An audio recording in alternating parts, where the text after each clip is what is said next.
Russia has praised India for its approach to Ukraine as it seeks to shore up ties with its longtime ally.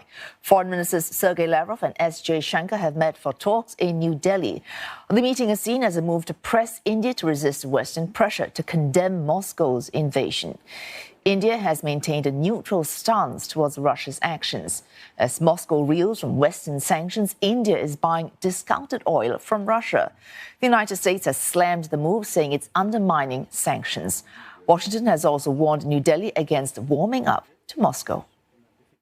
This day, our Western colleagues would like to reduce any meaningful international issue to the crisis in Ukraine. You know our position. We do not hide anything, and we appreciate that India is taking this situation in the entirety of facts, not just in a one-sided way. Our meeting today takes place in a difficult international environment, quite apart from the pandemic. India, as you are aware, has always been in favor of resolving differences and disputes through dialogue and diplomacy.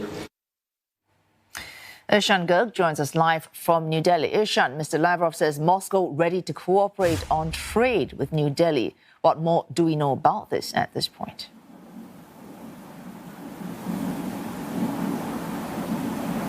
Well, Russia has really said that it wants to cooperate with India on literally any front that India wants. And this comes as what political analysts have been saying all this while, because as Western sanctions are hitting Moscow, its dependence on the Indian economy is likely to increase going forward.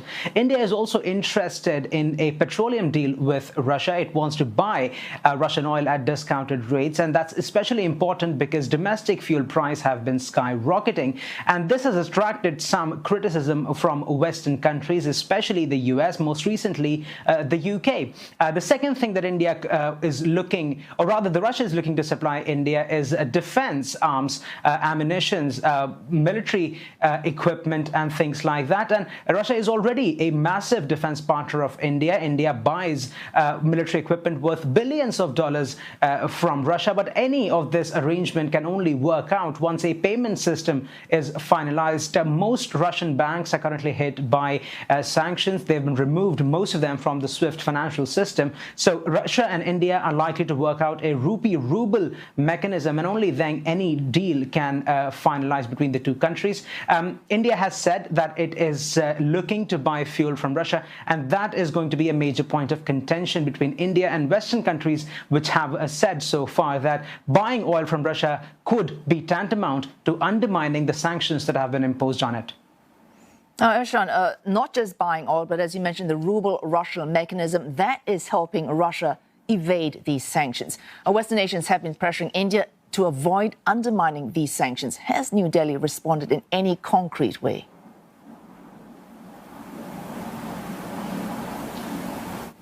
Well, India's response to this criticism is really two-pronged. On one hand, India has said that not only on bilateral terms, but also in multilateral institutions, that India supports the use of diplomacy, the use of talks to make sure that the resolution to the Russia-Ukraine conflict is, that resolution comes by quickly. And on the second front, India has said that it wants to keep its national interest at the top of everything when it works with either Russia or when it works with Western countries. And speaking to several former ambassadors of India who worked abroad in the USA and Russia, they've said that this is a very precarious situation for India, because on one hand it's got Russia, which it cannot alienate because it's a massive defense partner, and India needs its help to counter China's influence in the region. And on the other side, it wants to also appease the USA, with which it has worked very hard to cultivate close ties in the past 1 decade. So this is going to be a geopolitical quagmire for India, and analysts say that the best way forward for India could be to wait and ride out the storm. It could also limit its economic exposure to Russia and also engage in diplomatic conversations with Western countries going forward. Thanks for the Ishan Garg on India's difficult balancing act as Russia's foreign minister visits New Delhi.